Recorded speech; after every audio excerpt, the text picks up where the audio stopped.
It started with a roar. Not the kind you hear in a packed stadium, though I've heard plenty of those in my years as a professional football player. No, this was the roar of life, a relentless hum of success, routine, and trust that made me believe I had everything figured out. My name is Marcus Carter, and for as long as I can remember, football has been my world. I've spent over a decade in the league, grinding through blood, sweat, and tears to carve out a legacy that would outlast me. At 34, I'd achieved more than most athletes dream of: 2 championships, a Pro Bowl nod, endorsement deals, and enough wealth to make my kids' comfortable.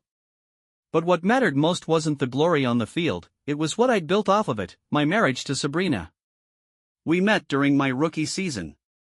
She was this striking woman with a sharp mind, a quick wit, and a smile that could disarm even the most jaded soul. Sabrina wasn't just a trophy wife, she was my anchor, the person who kept me grounded while the world screamed my name. She stood by me during injuries, contract negotiations, and the grueling grind of football life. We were a team, or so I thought. Off the field, life was good, or at least it seemed that way. We had a beautiful home in Atlanta, 2 incredible kids, and a life most people envied. Sabrina ran a successful lifestyle blog and was constantly busy with photoshoots, brand deals, and networking events. She was thriving, and I was proud of her. But lately, something had shifted. Her laughter felt rehearsed, her touch distant. She started coming home later than usual, always with a polished excuse about work or meeting a friend. At first, I told myself I was being paranoid.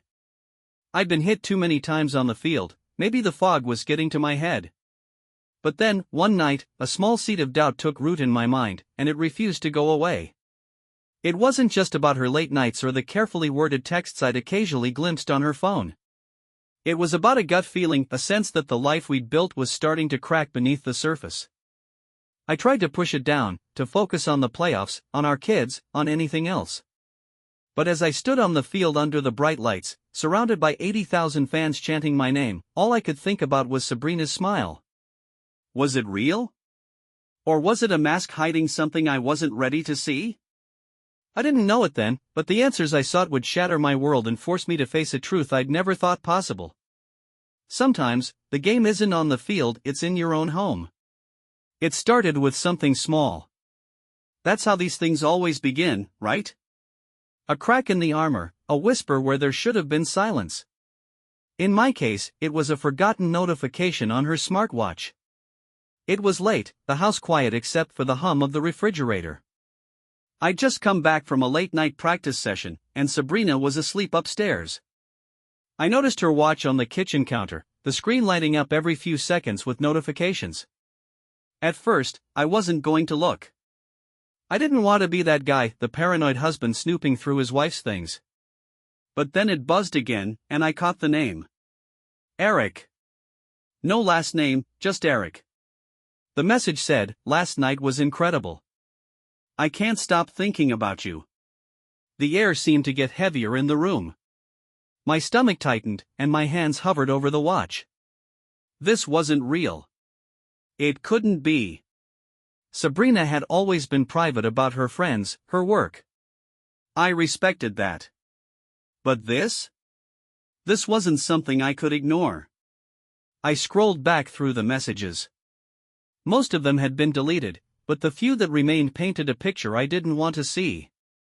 Flirty banter, references to meetups, and one message that simply said, "Can't wait to see you again." I didn't know what to feel at first. Anger? Confusion? Betrayal? It was like a wave of emotions hitting me all at once, and I couldn't catch my breath. My legs felt weak, and I sat down at the kitchen table, staring at that damn watch like it had just delivered a death sentence. The woman I trusted with my life, the mother of my children, was doing this behind my back.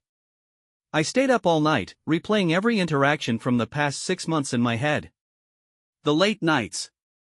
The sudden need for more girl time. The way she'd been glued to her phone, smiling at messages she never bothered to share. It all added up now, didn't it? I wanted to wake her up, to confront her right then and there. But something held me back. I needed more. I needed the whole truth. The next day, I did something I never thought I'd do. I called a private investigator. His name was Greg, a retired cop who specialized in cases like mine. He didn't ask too many questions, just told me to send over any details I had: names, schedules, habits. It felt wrong, dirty even, to involve a stranger in my marriage. But I couldn't sit there with half the story. Over the next week, Greg fed me updates. Text exchanges, locations, photos. It wasn't just texts. Sabrina had been meeting this guy at a hotel downtown, a swanky place I'd taken her to for our anniversary just a year ago. He even drove a car I recognized, a sleek black Mercedes I'd seen parked outside our house once when Sabrina claimed a friend had dropped by. It all felt surreal, like watching someone else's life fall apart in real time. When Greg sent me the photos, I felt my blood boil. There she was, my wife, laughing over dinner with Eric at a restaurant I'd taken her to countless times. They looked cozy, comfortable. His hand rested on hers across the table, and she didn't pull away. In another photo, they were leaving the restaurant, her arm hooked in his like they were a couple. The final shot was the one that gutted me the most. Them walking into that hotel together. No hesitation. No shame. I couldn't look at her the same way after that. Every moment we spent together felt tainted. When she kissed me goodbye before heading out to work, I wanted to scream at her. When she played with our kids, laughing and smiling like everything was normal, I wanted to throw those photos in her face. But I didn't. Not yet. I needed to know why. I needed to understand how the woman I'd shared my life with could do something so cruel, so calculated. One night, after the kids were in bed, I sat in my car outside our house and opened the file Greg had sent me one last time. The dates, the locations, the messages. It was all there, undeniable proof of her betrayal. I stared at the photo of her and Eric walking into the hotel until it blurred in front of my eyes. This was my reality now. The trust, the love, it was all a lie. The hardest part wasn't knowing she was cheating. It was realizing how much effort she'd put into hiding it. The lies, the deception, the double life. It wasn't a mistake or a moment of weakness. It was a choice. Over and over again, she'd chosen him. And every time she came home, every time she kissed me or smiled at our kids, she'd chosen to keep lying. I went inside that night and watched her sleep. She looked so peaceful, so innocent, like she hadn't just ripped my heart out and stomped on it. I wanted to wake her up, to demand answers, to make her feel a fraction of the pain I was drowning in. But I didn't. Not yet. This wasn't going to end with a screaming match or a dramatic confrontation. If she wanted to play games, I'd show her just how good I was at winning. For the first time in my life, I hated the woman I loved. And that hatred burned hotter than anything I'd ever felt on the field. The waiting was the hardest part. I spent days going through every detail of her betrayal, rehearsing how I'd confront her. But no matter how much I prepared, nothing could really steel me for what was coming. The moment had to be perfect. I wasn't going to walk into this half-cocked. If she wanted to lie, I'd make sure there was no room for her to maneuver, no excuse to cling to. She would face what she did and deal with the wreckage she'd caused. It was a Saturday afternoon when I finally decided to confront her. The kids were spending the weekend at my mom's place, giving us the privacy I needed for what was about to unfold. Sabrina was sitting in the living room, scrolling through her phone like she always did, her legs curled up on the couch. She looked so relaxed, so comfortable. It made my stomach turn. I walked in and stood by the doorway, watching her for a moment. She didn't even notice me at first. That's how far apart we'd grown, me standing right there, and she was too engrossed in whatever was on her screen to even look up. When she finally glanced my way, she gave me a casual smile, like nothing was wrong. "Hey, you okay?" she asked, her tone light, almost dismissive.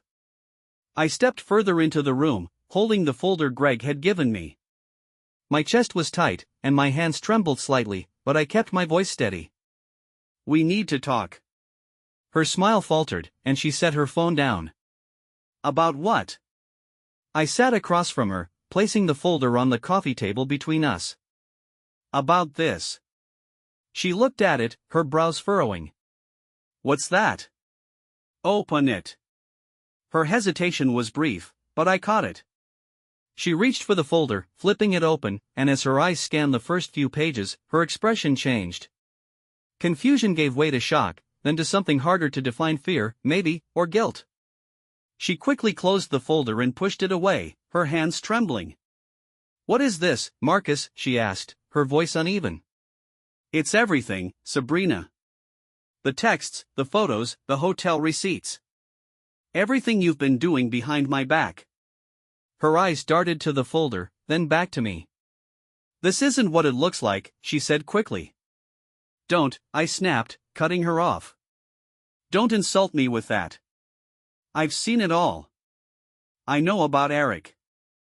I know about the meetups, the dinners, the hotels. So don't you dare sit there and lie to me." Her face went pale, and for a moment, she looked like she might cry. But then her expression hardened, and she crossed her arms over her chest. "You were spying on me? Invading my privacy?" I laughed, but there was no humor in it. "Privacy? Is that what you call sneaking around with another man? You lost the right to privacy the second you decided to cheat." She opened her mouth to respond, but I wasn't finished. "How long, Sabrina? How long have you been doing this?" She hesitated, her eyes darting away. "It's not what you think." "How long?" I demanded, my voice rising. She flinched at the tone but didn't answer. I slammed my hand on the coffee table, making her jump. "Answer me, Sabrina. How long?" "6 months," she said quietly, barely above a whisper. I leaned back, the weight of her words crashing down on me. 6 months. Half a year of lies, of betrayal. Half a year of her coming home to me, to our kids, and pretending everything was fine. I shook my head, struggling to process it. "Why?" I asked, my voice raw. "Why would you do this to us? To me? To our family?" She didn't answer right away, staring down at her lap. When she finally spoke, her voice was shaky. "I don't know. I felt." "Don't give me that I don't know," I interrupted. "You knew exactly what you were doing. You planned it. You lied about it. You made a choice every single time you texted him, every time you met him. So don't stand there and tell me you don't know why." Her face twisted with anger then, and she told back, "You think this is all my fault? Like you've been the perfect husband?" I froze, the accusation hitting me like a slap. "What the hell is that supposed to mean?" "You're never here, Marcus," she said, her voice rising. "You're always at practice, or games, or some event.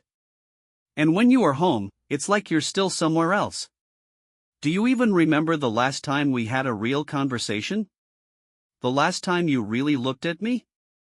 I stared at her, stunned by her audacity. "You're blaming me for this?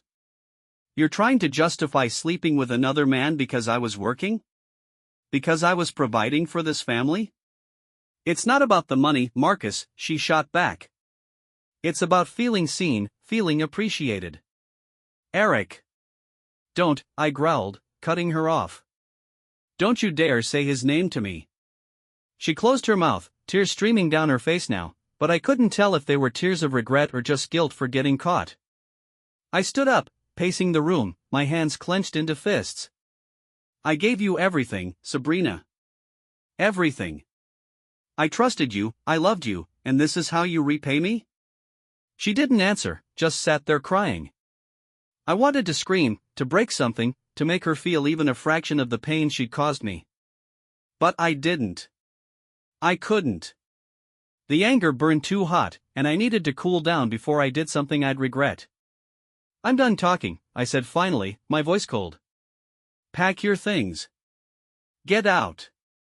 Her head snapped up, her eyes wide with shock. "Marcus, wait. Get out," I repeated, cutting her off. "You've made your choices, Sabrina. Now live with them." I turned and walked out of the room, leaving her sobbing on the couch. My chest felt like it was going to cave in, but I didn't look back. I couldn't. The anger didn't fade, it just simmered, bubbling under the surface, waiting for an outlet. After Sabrina left the house that night, taking a hastily packed suitcase and offering one last tear-filled apology that I refused to acknowledge, I sat alone in the silence of our home.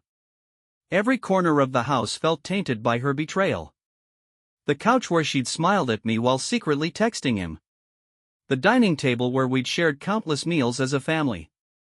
Even our bed, it all felt like a monument to lies. But anger has a way of sharpening your mind when it doesn't consume you. I wasn't going to sit around wallowing. Sabrina had made her choices, and now it was my turn to make mine. I wasn't just going to end this marriage, I was going to make sure she understood exactly what it felt like to have her life ripped apart. The first step was the lawyer. I didn't just want a divorce, I wanted the upper hand. The attorney I hired came highly recommended by one of my teammates, a guy who'd gone through a nasty divorce himself and come out on top. When I sat down in her office and explained everything, from the affair to the evidence I had, she didn't mince words. With the kind of precision that only years of experience could provide, she laid out a plan to ensure Sabrina walked away with as little as possible. "Georgia is an equitable distribution state," she said, flipping through the stack of evidence I'd brought. "Which means we'll have to split assets fairly. But adultery? That's a game changer. It gives us leverage, especially with this level of documentation." Leverage. That was the word that stuck with me. Sabrina had leveraged my trust, my love, my loyalty, all to live some fantasy with another man. Now it was my turn to use the tools at my disposal. The next few weeks were a blur of preparation. I dug up every financial document, every joint account, every asset we'd ever shared.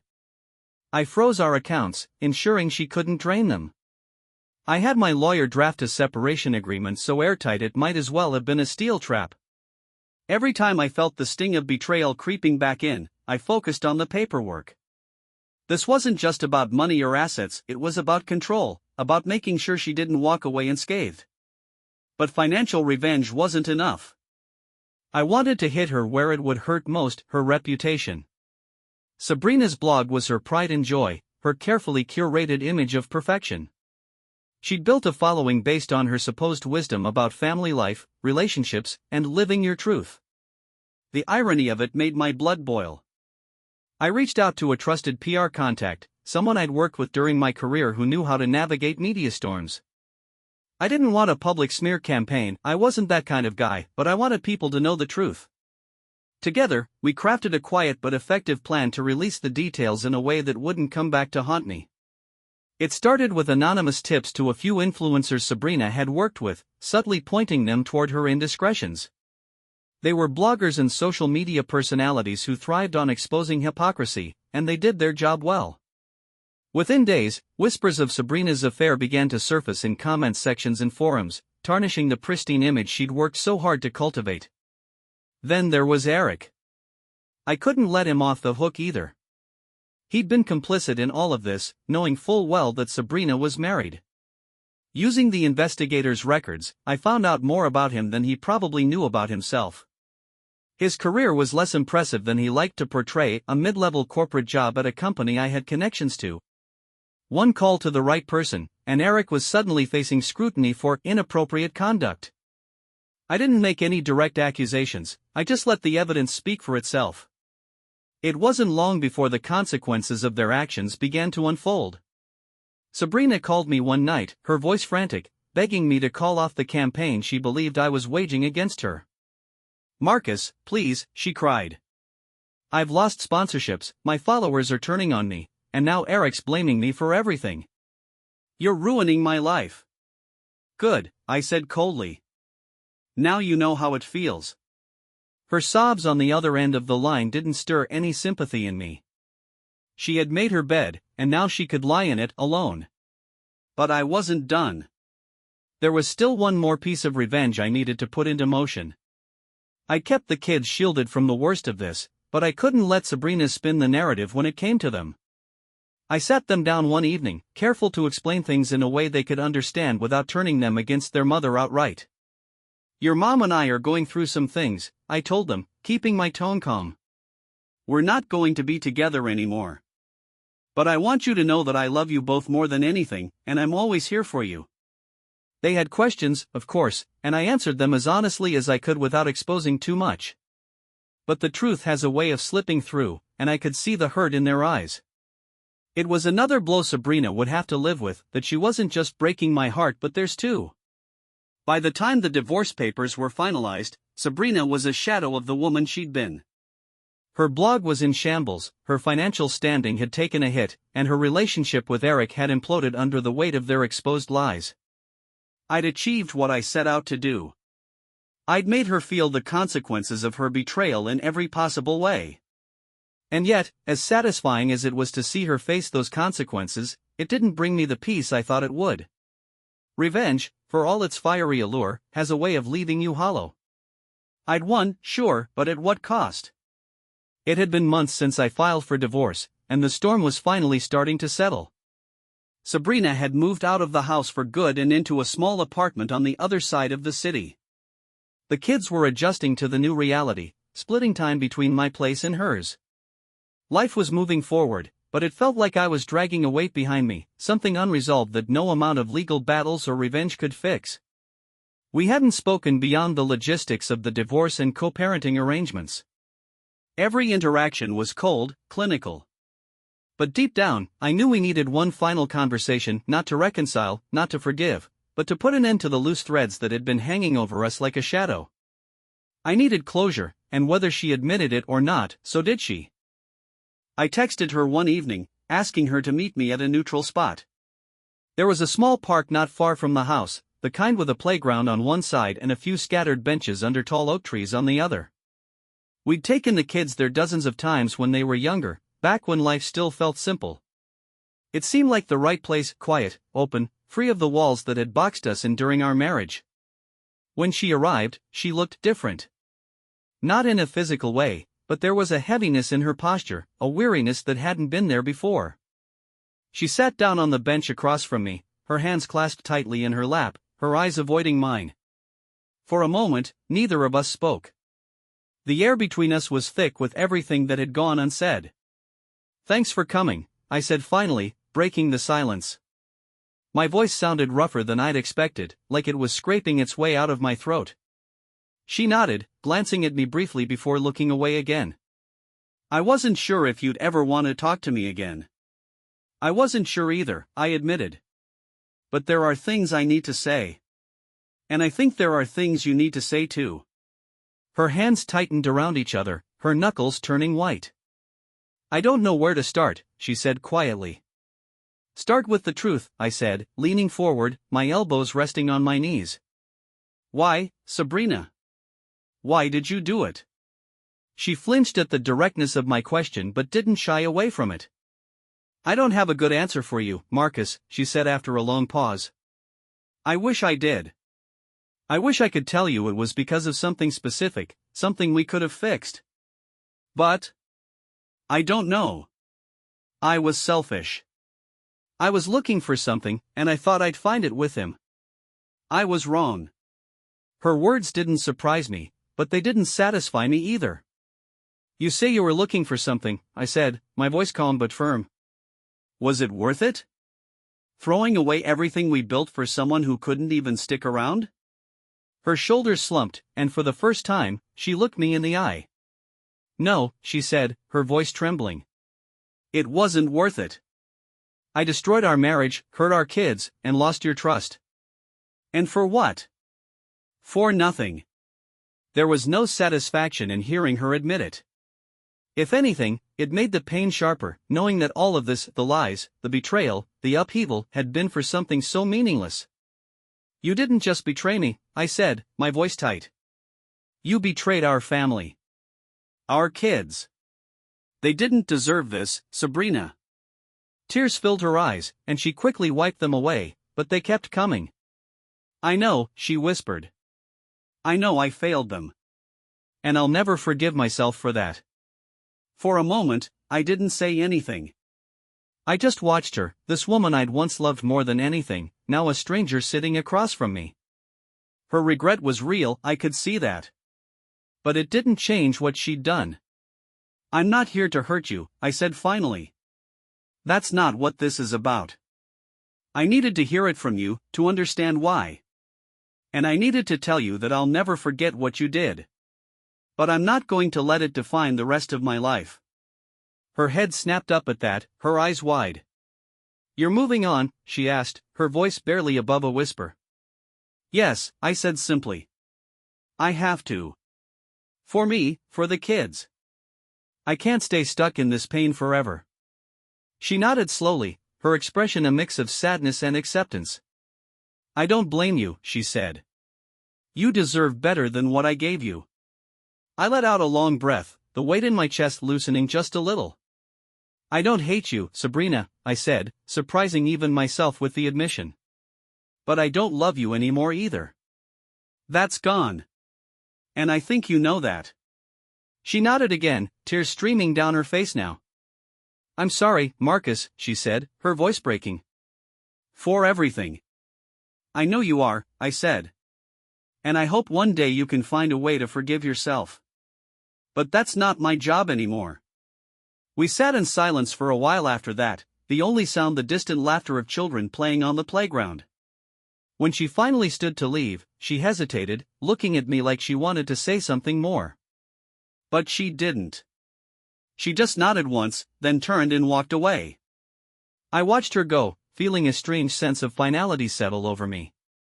It wasn't closure in the way I'd imagined it, but it was enough. For the first time in months, I felt like I could breathe again.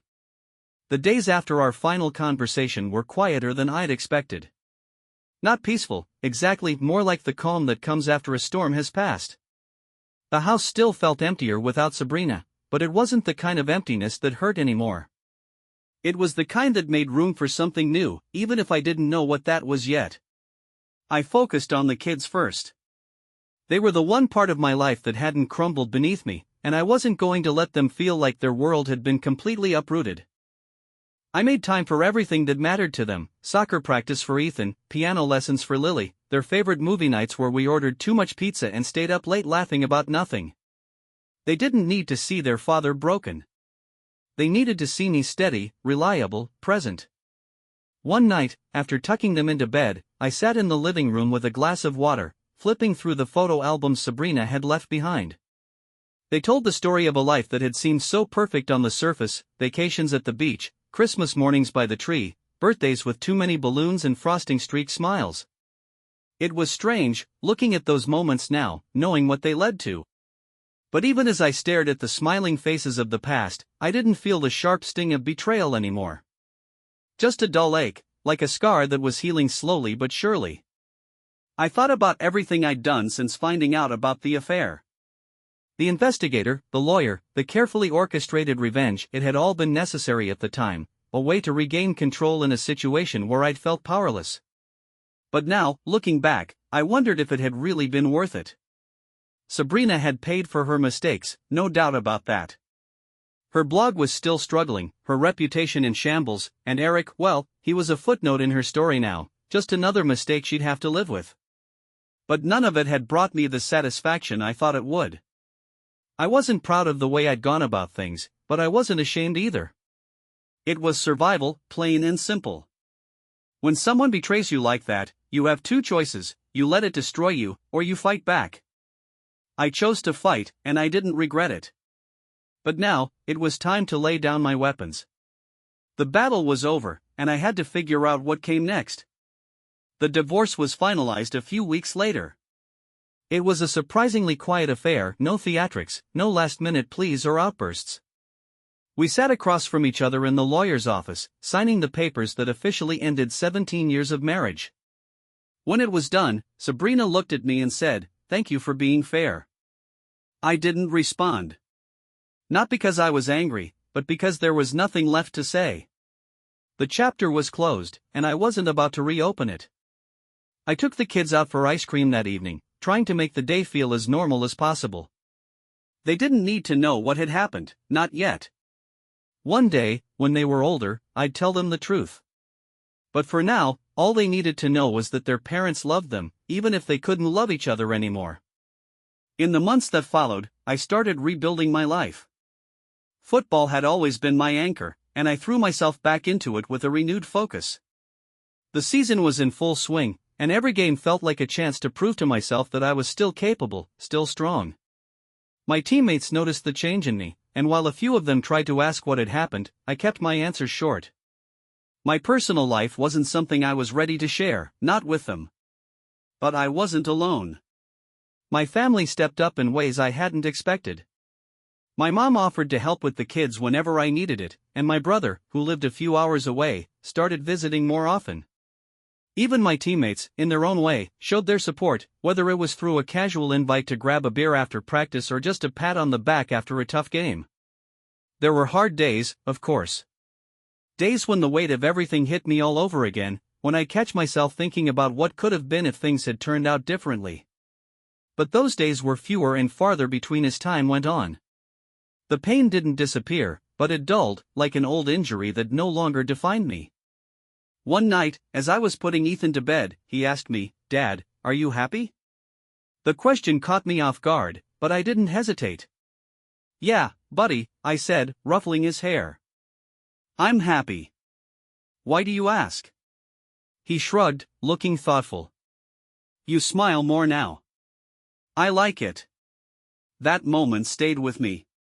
It was a reminder that happiness wasn't about clinging to the past or dwelling on what I'd lost.